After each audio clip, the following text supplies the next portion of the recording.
Okay, great. So this is Amy Slattery. I feel like I actually know almost all of you pretty well and have known you for a really long time because of Crew. So I'm the owner of Otomo Architects. I've been practicing in architecture for over 20 years now in Kansas City. I've been a member of Crew. I think I realized it's probably almost 17 years.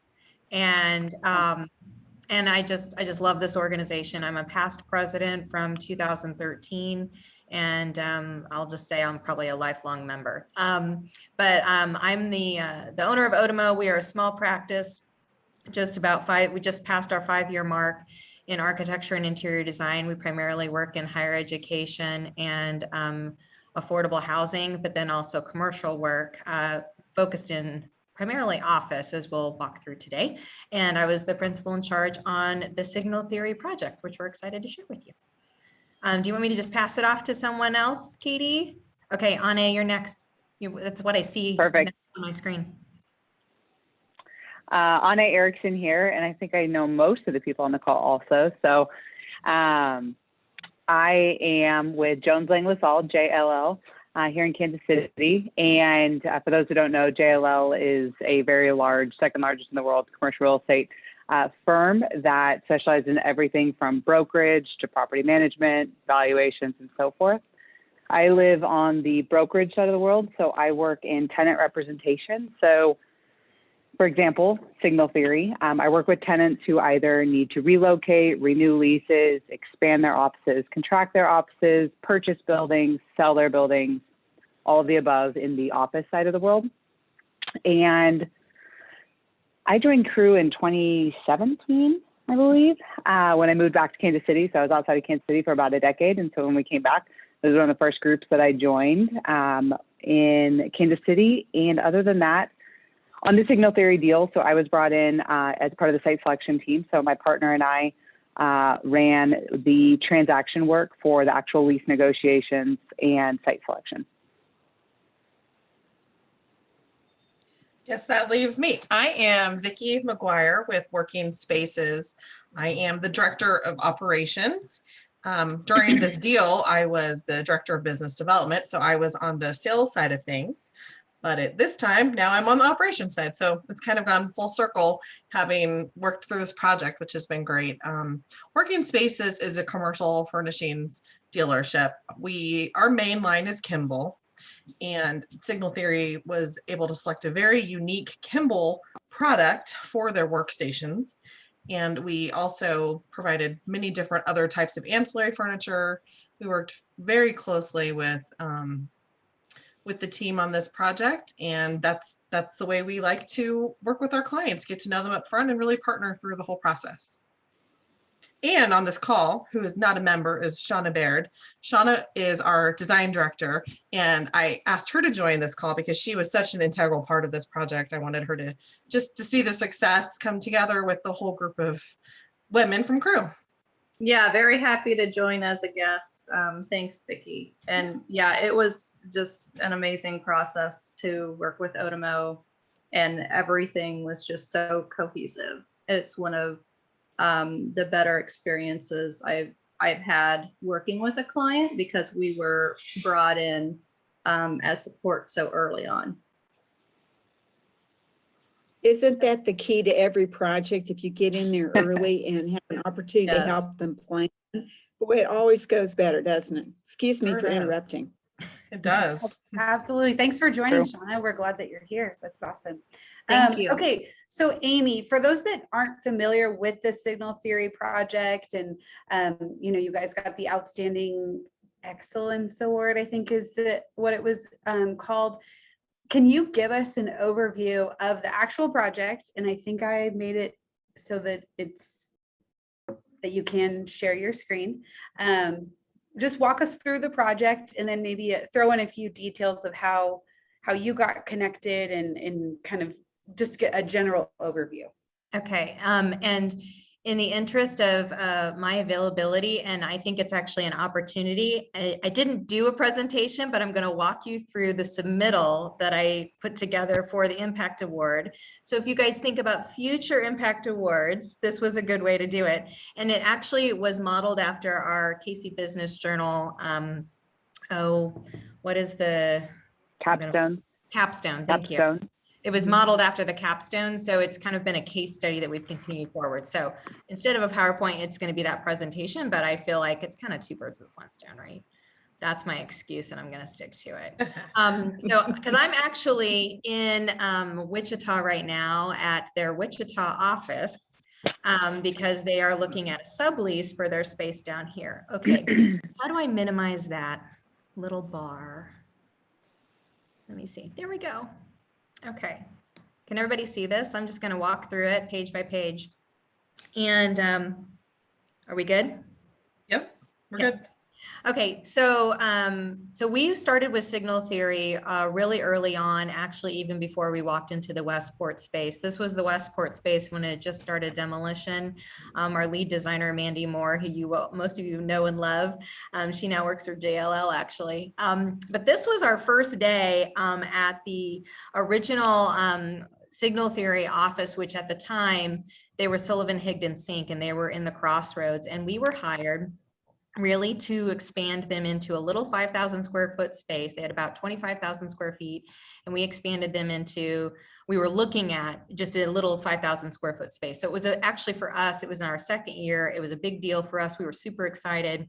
And we did a test fit there. Then we started to assess their current space and what the capacity was going to be for their previous space there in the Crossroads. And they quickly started to look at both the renegotiation of the lease for that space, and then maybe looking at what their future growth plans were. And we ended up doing more site selection and being part of that site selection team. So it really transitioned from being a little expansion to our biggest office project at the time, which was 40,000 square feet. So the lesson learned there was don't be afraid of tiny projects because they turn into big things. So from the get-go, it was about the concept of the brand, and they actually transitioned brand from Sullivan Higdon Sink to Signal Theory in the middle of the design process. So we were actually brought in as they were finalizing their brand and learning really about the brand and how that transition was working. And it really started to inform and kind of validate where we already were from a design concept. So the space is really about how architecture and space signals different experiences and feelings and processes even from an office design standpoint. And this is kind of the outline of what that is. So I'll just go through the final result and then we can talk a little bit about the process. So this, we really worked from day one with working spaces on the furniture side. And that was really because Vicki and I knew each other from Crew, and we had already started to work together through some of our work at UMKC for furniture. I was relatively new to furniture. So before Mandy joined my team, I was really leaning on working spaces to help us with some of the university work. And so it was really a natural transition to start to look at the opportunities for furniture and how it's integrated with the design of the space with that relationship. And obviously, some really exciting things that kind of came out of the design process were these little moments. There's a little speakeasy off of the C-suite that actually has a secret shelf that opens and is the door into the speakeasy. Integration of color and light and visibility was really something that we developed into the concept, and keeping their brand really forefront. This was a lot of the furniture, obviously, that you see here. This is that workstation that we talked about. They were transitioning from an older Herman Miller product to benching, and that was a pretty big cultural shift for them. It also allowed, we basically at least doubled, if not more than doubled, the amount of collaboration space and conference room space by reducing their footprint by going to a benching product. This was one of the images that they sent us their first week that Signal Theory actually put together their first week moving in. One of their younger design staff took these moments and they just loved the way that space, color, and materiality came together in a really well lit space. They've already been using it. Obviously, this was right before COVID hit, but they moved in at the end of 2019 and were in it for about 2 months before they all went home. I was actually just in it on Tuesday, and it's still just a beautiful space. I think they're all really excited to come back to it, and they were excited to be part of the Westport neighborhood. So this was just some of the, again, when you submit to either your Casey Business Journal or to these Impact Award kind of submittals showing how it's already gotten press is a good way to approach it. So the way that I really kind of pitched in the narrative about this from a Crew Impact Award was really the number of crew members who were part of the team. And, I think it started, the actual referral to Signal Theory for us was a relationship of one of their designers who previously worked at BNIM, who I've, a long time ago in a far, far, far away, I worked with BNIM. But that was the relationship from years ago that referred us to Signal Theory. And then really with Working Spaces, it was a crew relationship. And then it just so happened that several other crew members were part of this team. And what I think, these kinds of awards are an opportunity to celebrate that. It didn't necessarily have a home kind of instigation within Crew, but the results were because of collaborations and relationships built through Crew. So I'm going to just stop there and maybe open it up to a conversation. But just from a relationship standpoint and what how Crew kind of was part of this, I think for Vicki and I, it kind of started with that. We did look at other furniture options, but really from the beginning, we brought along a partnership with Vicki and her team to really have selection through start to finish that really impacted even the design and scale of space that then went back to what Anne was looking at from the brokerage standpoint.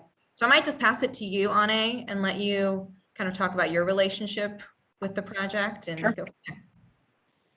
Absolutely. So this was it's always interesting to hear everybody's different journey on the path and their takes, because my biggest memory of this transaction, which let's call it 40 years in the industry almost partner said at the grand presentation of this project that this was the most difficult deal he's ever worked on. And because it was, but this was a really good project that brought in so many different pieces and people.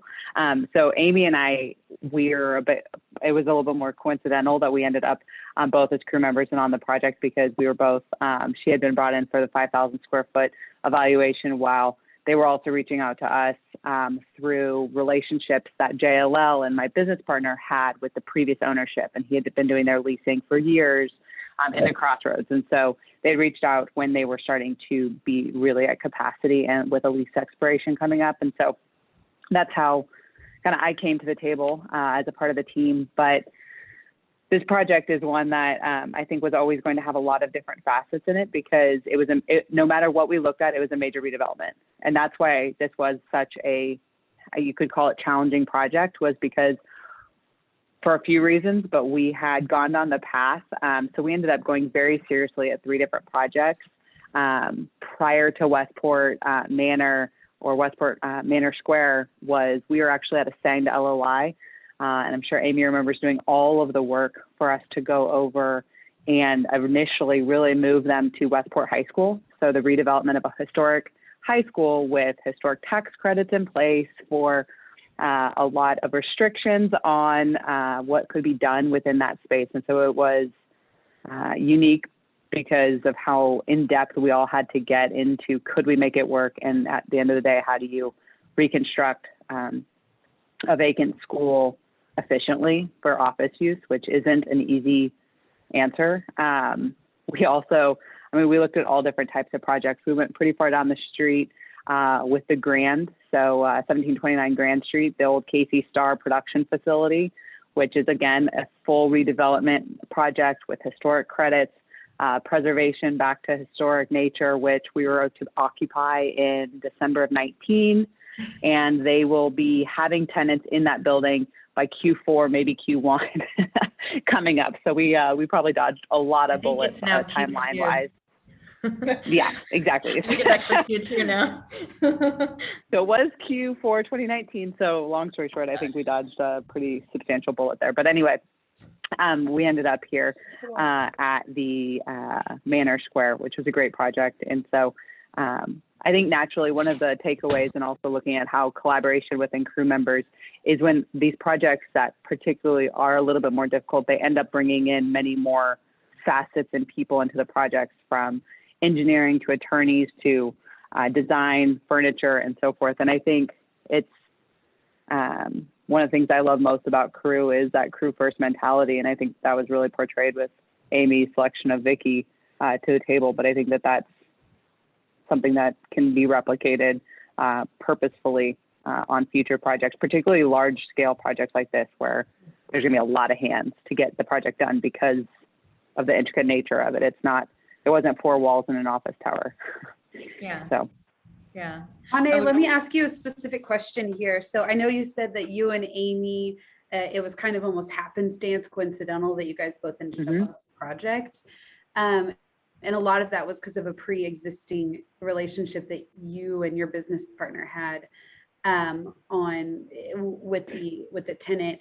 That being said, from your perspective, what's a way that we can get in front of that and make it so it's less coincidental and more intentional in the process of all of us trying to pursue crew to crew business and putting projects together on Crew? How can you express that to someone that are in other sectors of the industry? I have a few thoughts on it. One, I do think that the crew first mentality and a continued cultivation of that culture is step one, so that members recognize that that's a belief and a principle that we hope to continue and to look for and to celebrate. I think is one, so being top of mind amongst members, to be top of mind with other members. I think people sometimes get antsy to that question of the ability to bring people in if they're not a decision maker or a principal to major projects, like they're not the developer or the funder that's really the driver of decision making behind projects. And I often, with my referral partners and my network friends that we're looking to help each other out, and many in Crew, I think it's one thing that I always look at it is even if you don't control the project, you don't have the authority to bring me into the project, or I bring in the furniture person. Maybe I don't have that authority to make that, but I'm at the front end of a project. We all contain so much information on the projects and our clients that is unbelievably valuable to other industries if they happen to know it. And I don't have to be able to say, you will be my furniture person, because that's a decision I get to make. But maybe I can say, for example, for me, literally, I have a client that is complaining about their landlord. That is a nugget of gold. I have a client that is they're completely out of space and they're unsure what to do, or they're in too much space and they're all going to go work from home and they need a sublease most likely, or they're contemplating a buy versus lease scenario. Each of those are just pieces that if you know with your client, you don't have to be able to make that introduction to say, here's a project on a plate for you, Ane, or for you, Amy, or you, Vicky. But I think a lot of it is looking at it from just having those conversations and looking for, like, make that introduction, connect the dots. Your client has a problem, a challenge, and you know tons of people that little piece of information is a huge lead potentially. And so just connecting dots, even if you can't serve it up, just let your friend know, hey, Amy, I have a client over here who has 5,000 square feet and it might solve their problem of space, or they may have to relocate. But maybe you can try and help solve their problem that they can stay in place with that 5,000 square feet. And that's how Odemo was activated on a really, really, really great project. So That's one of I think all network relationships can be a lot easier than we build up this big referral scare too sometimes. Well, and I think that it's at the beginning building the relationship. So if you go back to like where Anna and I first met was at actually a KCADC event. Jill, I remember that introduction, and we started talking about Cru, and we started building our relationship that way. And, as we realized we were on the same project together, it was a really great opportunity for us to talk to each other. I could help Anna learn more about what the furniture process looks like and how we could be referral partners.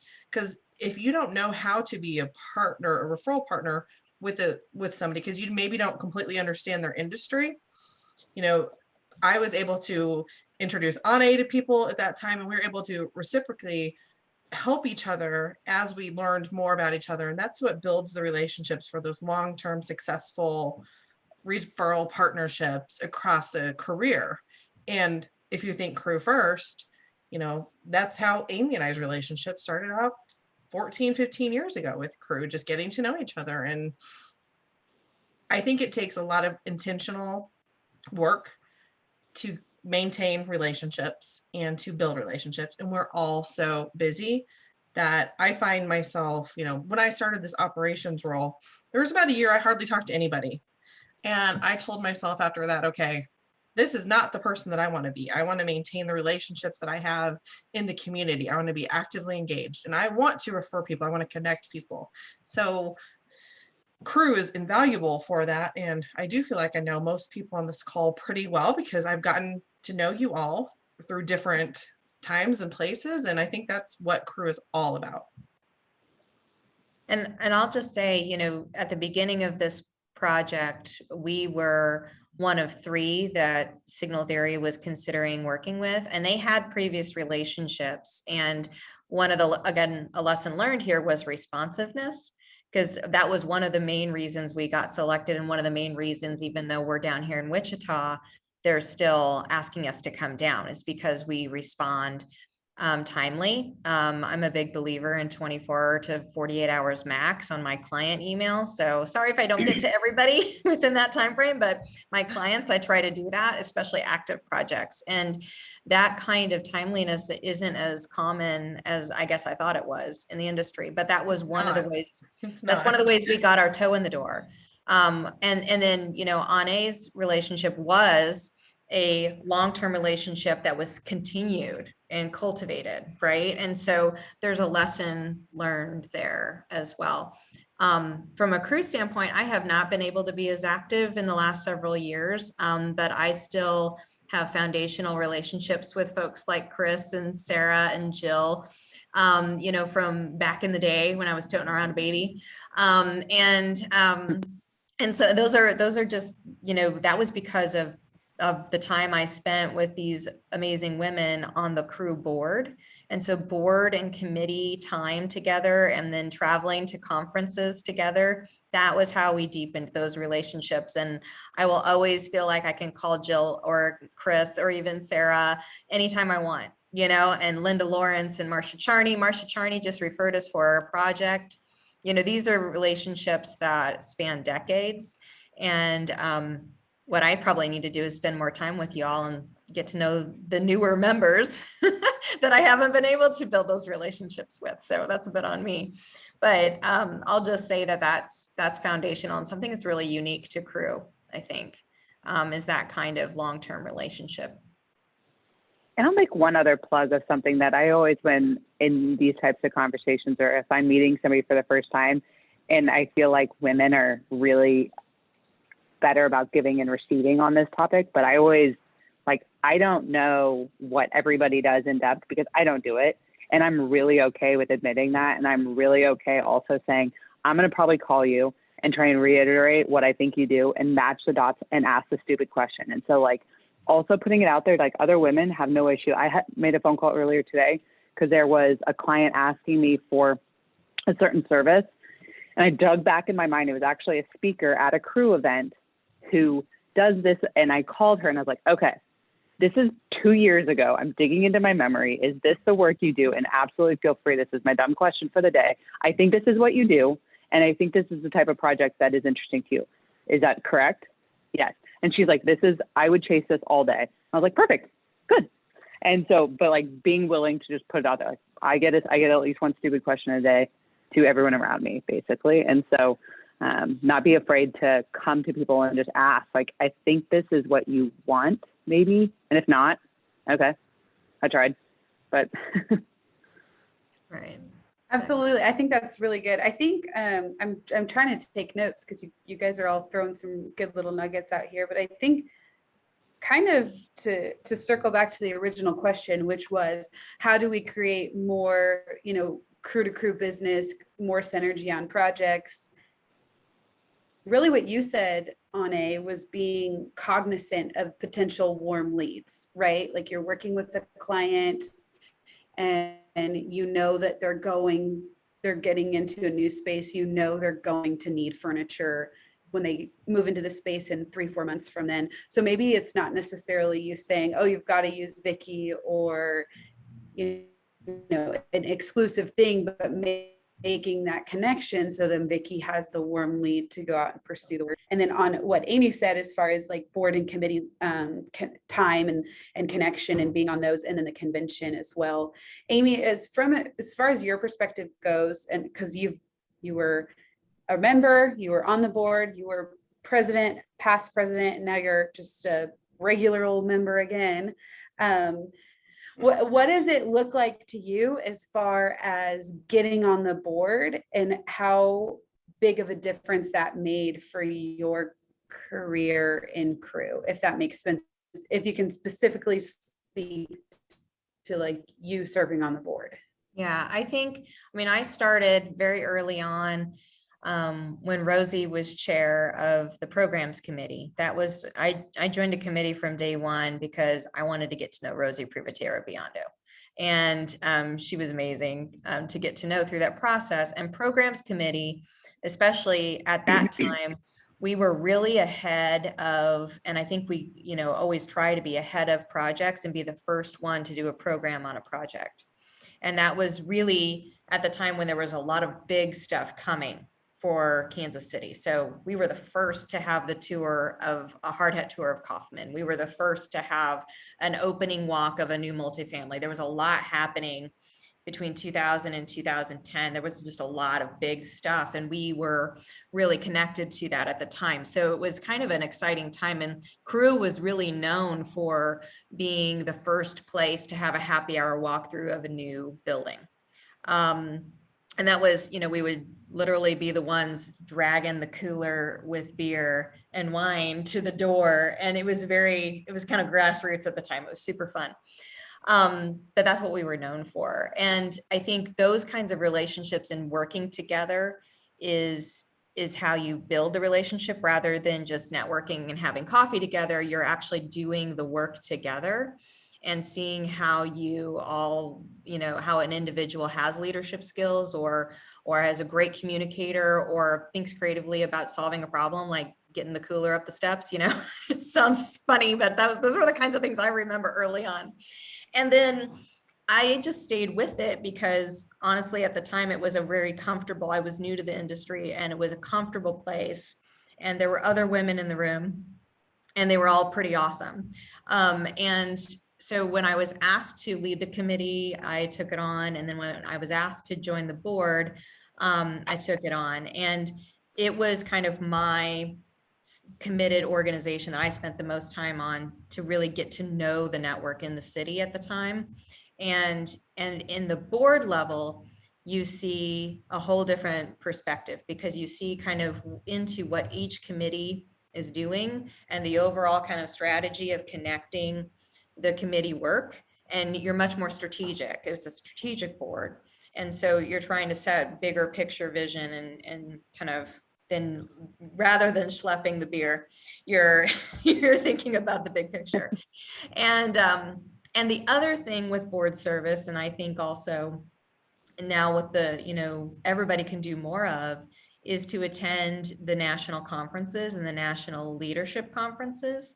And as a past, or I think it was as a president-elect, there was kind of this special slot where you get to know other president-elects and other presidents at the national crew level. And I'm still in touch with that cohort of presidents and president-elects from 2012 and 2013. 8 years later, at the national level. And I think when you start to go to the national conferences, it's not just the travel and the fun watching the Royals on Miami Beach. Those are really great memories, right, ladies? But also getting to know the breadth and the national and international connectivity of this organization and the really outstanding badass ladies out there who are coast to coast and frankly now global that we could call. And I think it just gave me a totally different perspective once I started to see that at the national level, that, frankly, in the Midwest, we just don't have as many of those examples. We have some great, strong women leading, but we don't have as many as you see when you're in a room with 1,000 amazing ladies. It's a totally different feeling. So I'll just say it starts from the grassroots up, and the more you put in, the more you get back. At this point, I just now got a partner in my business. You guys, I'm so excited. Yay. Whew. So you might see me more because I won't be in the business as much. I might be able to get back out again because I've had to be picky because I have 2 kids and a business. So look for me in about 5 years. You'll probably see me more in 3 to 5 years once I only have 1 kid and the other one's out of the house. So that's a long way of saying just I'm in get trouble. involved. Yeah. Yeah, absolutely. I think that's great. I think you kind of touched on it a little bit. One of the other questions that we had as far as, way back in the day when you were part of the programs committee, kind of a twofold question here for you, Vicki, and Ane as well. How do you stay in front of projects that are getting ready to queue up? Or, how do you, when you hear through the grapevine, like you said, from somebody that calls and says, I can't stand my landlord, they're jacking up, my triple nets, whatever, I want to move, or, and Vicki, when you hear someone's going to bring on a lot of new employees, stuff like that. Okay, they're going to need those types of things. Where do you guys get that kind of information from? And then what does it look like for you to actually implement going after that kind of business? I'll start. For me, it really was the day-to-day conversations with the partners in my referral network. I tried to always maintain relationships with partners who are calling on the same type of people that I am, maybe at the same time, maybe at a different time, but it is a constant communication and just finding somebody who knows somebody to connect you, that warm lead. I would always help people say, you don't have to say, hey, I want Vicki to do your furniture, but hey, Vicki can help you at least identify if it's realistic for you to purchase new furniture, to reuse some of your furniture. What does the budget need to look like? And so those are the ways that I would stay in front of projects, or just that the weekly and daily conversations and showing up to the events, talking to people, and then calling and actually talking. There's so many people hiding behind emails and text messages. And, I know Ane and I, we don't get together as much as we used to, but we used to have lunch at least like once a month, and we'd talk on the phone, and she'd bounce a question off me, I'd ask something to her. And it's just that constant relationship where you can't have those relationships with everybody. So you really have to choose a group of people who you like, who you want to work with, and who kind of radiate that same culture that you want to be a part of. So you can't do every project. So you have to pick and choose the ones that really make the most sense for your business and with the people you want to be around. Right.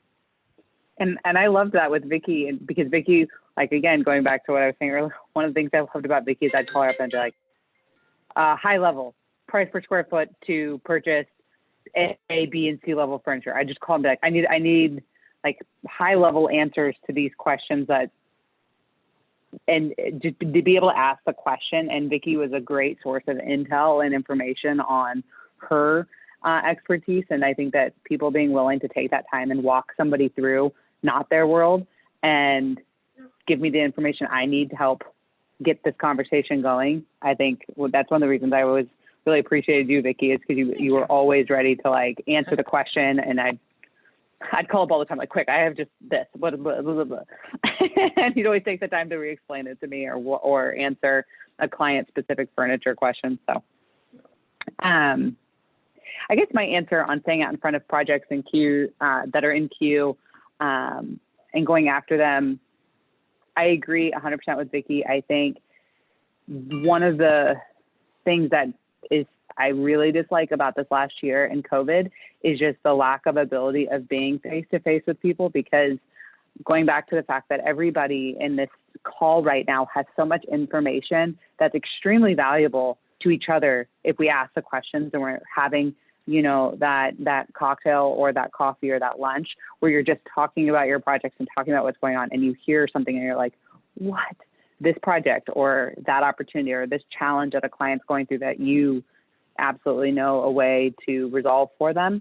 And so being out in front of people and just keeping that consistent conversation, because again, little bits of intel end up being little bits of gold to the right person. And so I think staying out in front of people, asking the intentional questions when you're in front of people.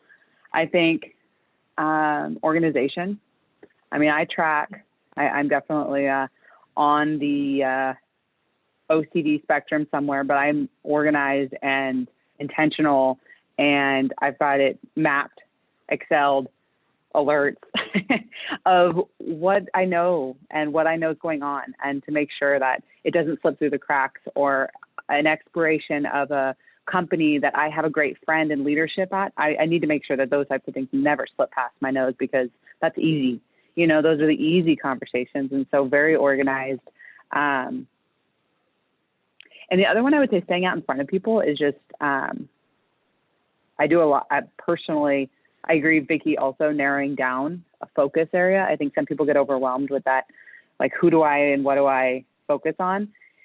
And a friend of mine, probably like 18 months ago, told me, on a sit down, like, honestly, sit down and have a conversation with yourself about who has referred you business and who has helped you in your business over the last 2 years. And you're going to be surprised. And I thought, that's okay.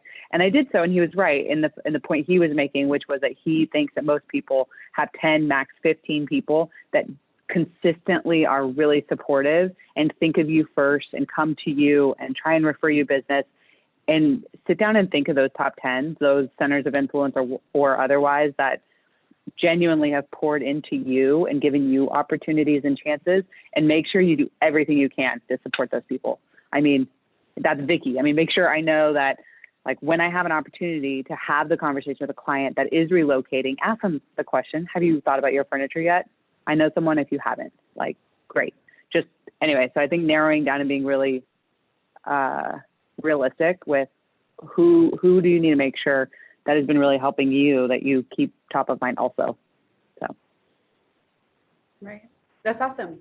I think I've got tons of notes over here. I don't know if anyone else does. Like, oh yeah, these are all really great things, and we'll talk about this in our next committee meeting or something like that. So yeah, I think all of that's really valuable. I do think, Anna, you touched on something that I think is really important, in the fact that in crew, and you kind of said this too, Amy, I feel like I can pick up the phone and call anyone in crew with a really dumb question. Like, there's been some times that I'm like, I'm kind of embarrassed that I don't totally understand this, but I'm just gonna call somebody, and they'll go, yeah, oh yeah, no, I trust me, I've been there. Can I give a shout out to Sarah Steele on this call? For being there when I'm like, please explain why that just happened.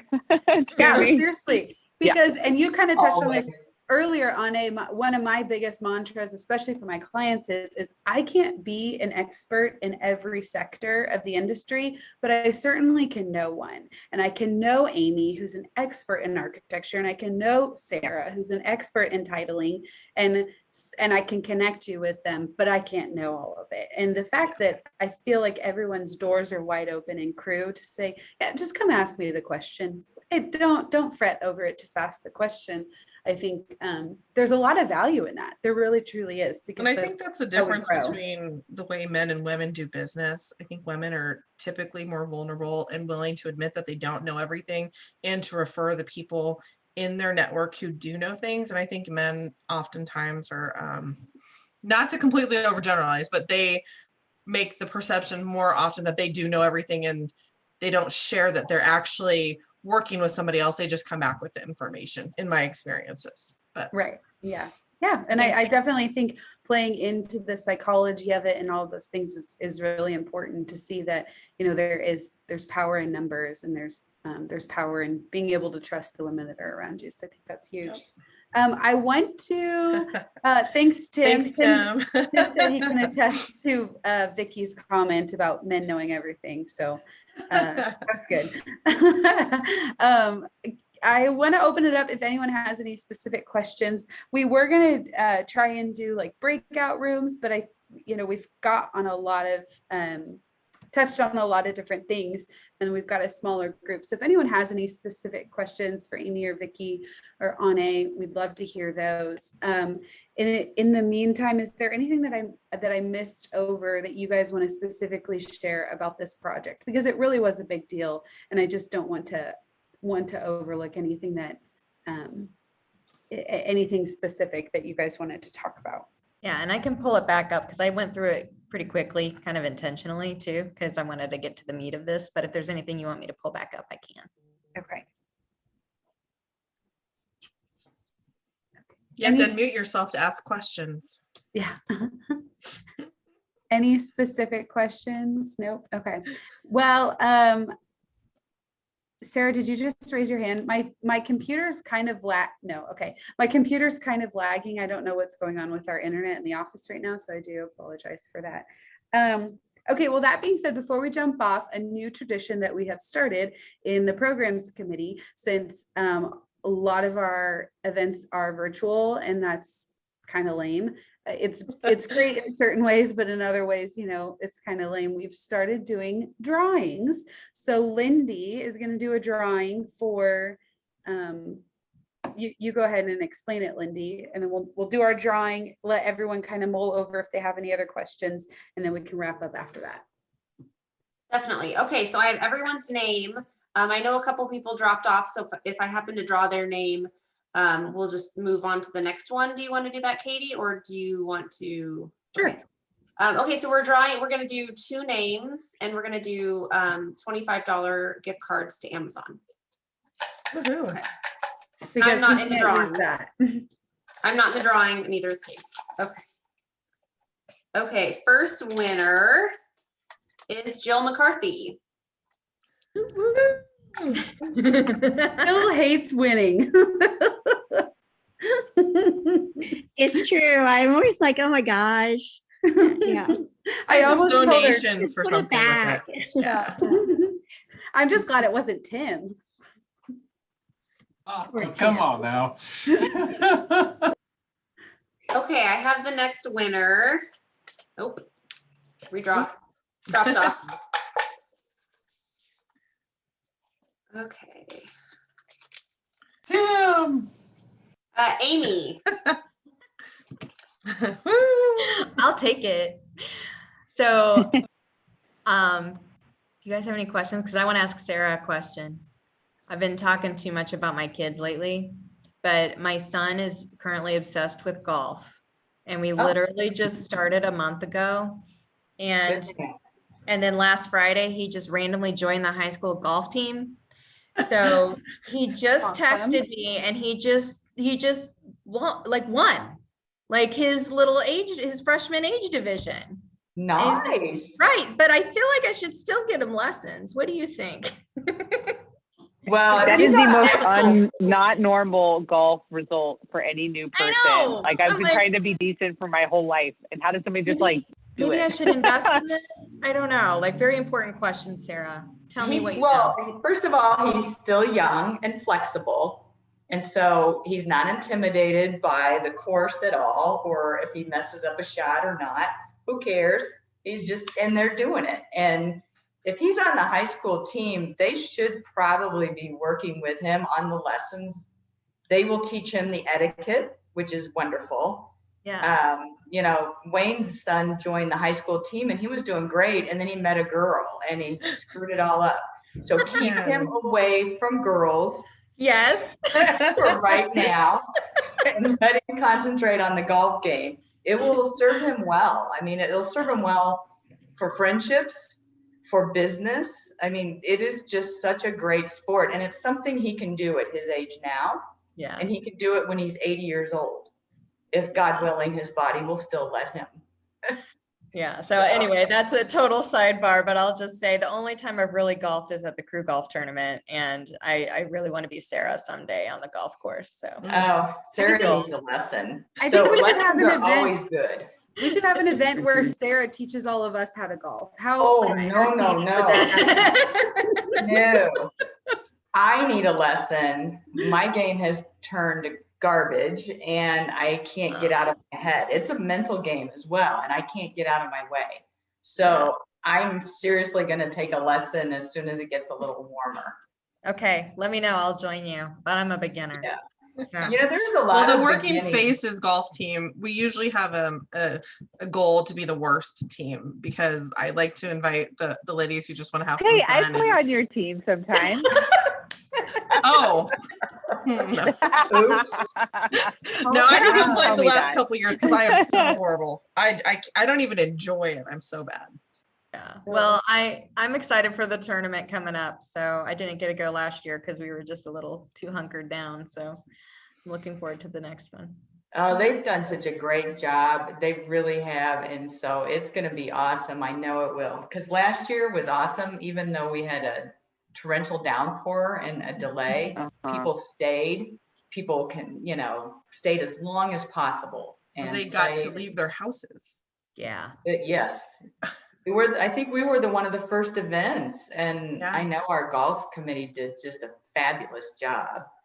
Yeah. So I'm looking forward to playing that course again without being wet. I It was think so everyone's looking cold. forward It to was it. so cold. It'll be a good year for sure. Before we jump off, I just want to open it up, make sure there's no other questions that anyone has. And then I have a question.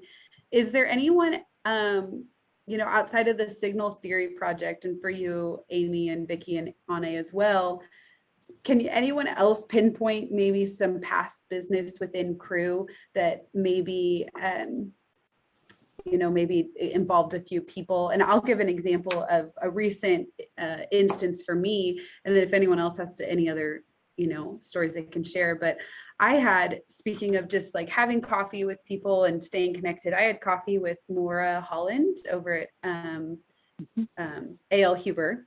And I was kind of like complaining about one of my projects. It's just like, was this impossible space to lease, 10,000 square feet, like just very specific, really narrow of what was going to work for it. And I was really frustrated.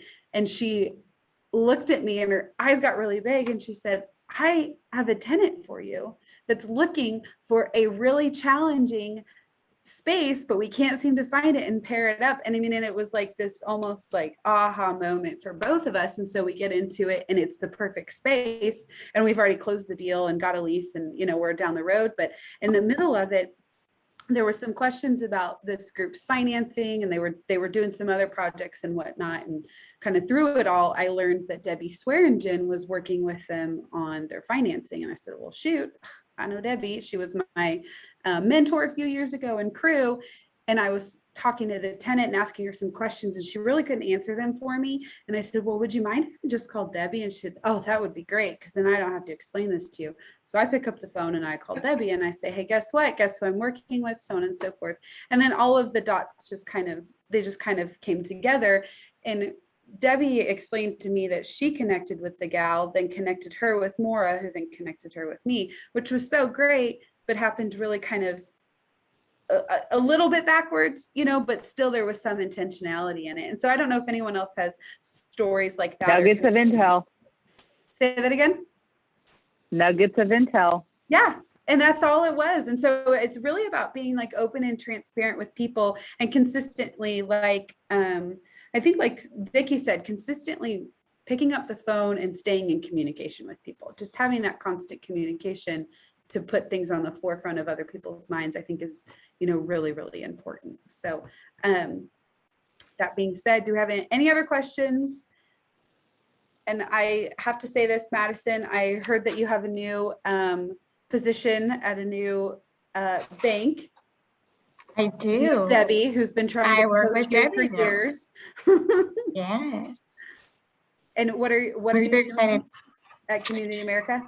Yeah, so I actually took kind of a different role at Community America now. I am a private banking relationship manager. So I am not only working with business owners, but a lot of business owners to kind of quarterback the relationships for members with some more complex needs and help them have one point of contact at the credit union. As we grow and expand, we're having, more and more members that have those needs. And I have a background in retail banking and business and commercial banking. So it's been a really exciting move so far. I'm on week 3, but I'm absolutely loving Yay. it.